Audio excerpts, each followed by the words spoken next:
শুভ দুপুর বন্ধুরা। আর আমি আজকে রান্না করব কাঁকড়ার ঝাল। তো একদম শর্টভাবে কিভাবে রান্না করা যায় কাঁকড়ার ঝাল তো তোমাদের সেটাই দেখাবো। চলো তোমরা দেখতে থাকো আমি একদম শর্ট পদ্ধতিতে কিভাবে রান্না করা যায় কাঁকড়ার ঝাল, ঠিক আছে? তো চলো, কাঁকড়াটা কিন্তু আমি রান্না করবো একদম কাঁচা পদ্ধতিতে, মানে কাঁকড়াটা একদমই কাঁচা। হ্যাঁ, তো তো চলো দেখো, কাঁকড়াকে আমি একদম কেটে ধুয়ে একদম পরিষ্কার করে নিয়েছি, ভালো করে দেখো। আর এখানে আমি যে মশলাটা নিয়েছি, এখানে আছে আদা, রসুন আর পেঁয়াজের পেস্ট। এটাকে আমি শিলে ভালো করে বেটে নিয়েছি। আর এখানে নিয়েছি একটু টমেটো, হাফ হাফ করে আমি কেটেছি, সেটাকে একদম কুচি কুচি করে নিয়েছি। তো এই দেখো, এটা আমি দিয়ে দেবো এর মধ্যে। হ্যাঁ, আমি কিভাবে রান্না করা একদম শর্ট পদ্ধতিতে কিভাবে রান্না করা যায় কাঁকড়া, সেটাই তোমাদের দেখাবো। ঝাল আমি অনেক রকমভাবেই করি, তো আমি আজকে যেটা করছি সেটা তো আমাদের দেখাচ্ছিস। এই দেখো, লবণ দিচ্ছি, লবণ দিয়ে দেবো। এবার তোমরা যেরকম পরিমাণে ঝাল খাও সেরকমই দিও, ঠিক আছে? তো আমাদের বাড়িতে একটু ঝাল বেশি খাওয়া হয়, সেই জন্য একটু ঝাল ঝাল দিচ্ছি। আর এই যে এই ঝালটা দিলাম। এবার দিয়ে দেবো হলুদ, এই যে পরিমাণ মতো হলুদ দিচ্ছি। এই রান্নাটা বসিয়ে দিয়ে তুমি মোটামুটি অনেক রকমের কাজ করতে পারবে। হ্যাঁ, তো এবার দিয়ে দেবো আমি এখানে সর্ষের তেল। এই যে এই সর্ষের তেল দিয়ে দিলাম। এটাকে এবার আমি ভালো করে পেস্টিং করে নেবো, মানে একদম ভালো করে মাখিয়ে নেবো। হ্যাঁ, অনেকে হয়তো শুনে ভাবতে পারো যে কাঁচা কাঁচা কাঁকড়া আবার কিভাবে রান্না করবে। হ্যাঁ, মনে করো তোমার হাতে সময় কম, তুমি একটু তাড়াতাড়ি করতে চাইছো, এটাই আর কি। এটা এই জন্যই শর্ট পদ্ধতিতে তোমাদেরকে একটু দেখাচ্ছি। এর মধ্যে একটু দিয়ে দেবো সামান্য জল। পেঁয়াজের জল তো একটু আছে, তবুও আমি একটু জলটা দিয়ে দিলাম যাতে একটু ভালো করে নাড়াচাড়া করে পেস্টিং করে নেবো। দেখো আমার একদম মাখানো হয়ে গেছে এই মশলাটা। এবার আমি দেখো এই যে কড়াই বসিয়ে দিয়েছি ওভেনে, তো দিয়ে দেবো একটু সামান্য পরিমাণে তেল দেবো, সামান্য সামান্য একদমই। এই দেখো একদম সামান্য একটুখানি দিয়েছি। একটু দেবো আমি গোটা জিরে, এই জন্যে দিলাম। গোটা জিরেটা একটু হালকা তেলের উপরে লাল লাল লাল করে ভেজে নেবো। এই যে দেখো সামান্য দিয়েছি, দেখো।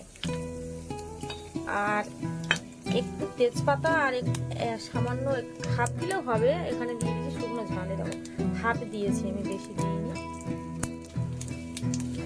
এই দেখো হালকা পুড়ে পুড়ে মতো গেছে, দেখো। এবার যে আমি পেস্টিং করে রেখেছিলাম যে মশলাটা, এই মশলাটাই আমি এটা দিয়ে দেবো।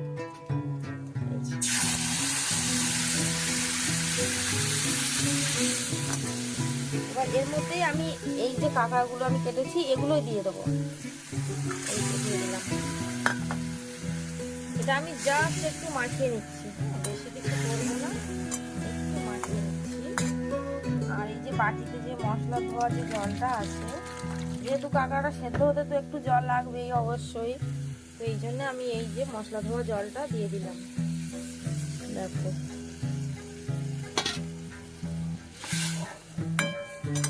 তোমরা যেরকম কাঁকড়া রান্না, মানে যতটা কাঁকড়া রান্না করবে সেই অনুযায়ী তোমরা মশলা টশলা দেবে।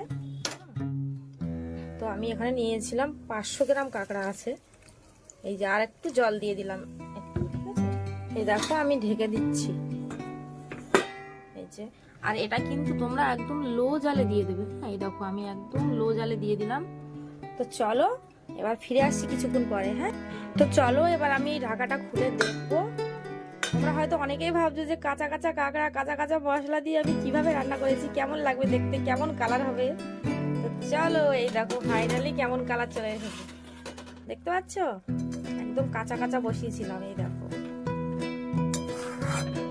আর একটু আমি ঝোলটা শুকনো করবো, আর একটু। রান্না কিন্তু আমার প্রায় হয়ে এসেছে, দেখো তোমাদেরকে দেখিয়ে দিচ্ছি কাছের থেকে। দেখো সেদ্ধও হয়ে গেছে, ঠিক আছে?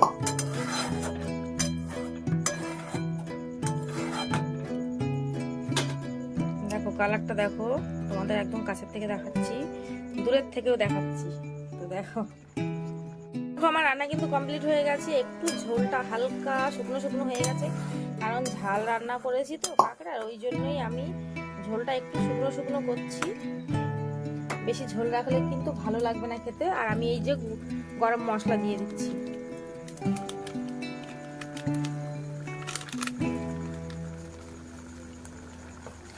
এই গরম মশলা দিয়ে দিলাম, দিয়ে আমি একটু তরকারিটা মাখিয়ে দিচ্ছি। অনেকেই গরম মশলা দিয়ে ওপরেই রেখে দেয়, কিন্তু আমি দিই না, আমি একটু ভালো করে মাখিয়ে দিচ্ছি। এক একজন এক এক রকমের রান্না করে আর কি, ঠিক আছে, কারণ একটা রান্না তো আর একই রকম ভাবে হয় না, একই পদ্ধতিতেও হয় না, ঠিক আছে। তো অনেক রকম ভাবে রান্না করা যায় একটা জিনিস, আর এক একজনের হাতে দেখবে এক এক রকমের স্বাদ হয়। তো আমি যেভাবে রান্না করেছি, তোমাদের হাতে যদি একদম সময় না থাকে সেইভাবে রান্নাটা করলাম আর কি, কম সময়ের মধ্যে যতটা রান্না করা যায়। তো এই দেখো আমার একদম রান্না কমপ্লিট হয়ে গেছে। আর রান্নার পদ্ধতিটা কেমন লাগলো অবশ্যই তোমরা কমেন্ট করে জানিও। আর নতুন নতুন রেসিপি পাওয়ার জন্য তো তোমরা আমার চ্যানেলটাকে সাবস্ক্রাইব করে রাখবে, ঠিক আছে। আর কেমন লাগলো রান্নাটা, অনেকেই তো প্রথমে ভেবেছিল যে কাঁচা মানে কাঁকড়া দিয়ে কিভাবে রান্না করব, কাঁচা মশলা দিয়ে। তো তোমরা তো নিশ্চয়ই দেখলে কিভাবে আমি রান্নাটা করলাম, তোমরা অবশ্যই রান্না করে খেয়ে দেখো, তো ভীষণই ভালো লাগবে। এরকম ভাবে আমরা অনেকবারই রান্না করে খেয়েছি, ভালো লেগেছে বলেই সেই জন্য তোমাদের সাথেও এবার শেয়ার করলাম। তো তোমরা অবশ্যই রান্না করে খেয়ে দেবে, ঠিক আছে। তো চলো টাটা, হ্যাঁ, ভালো থাকবে সবসময়, সবাই সুস্থ থাকবে।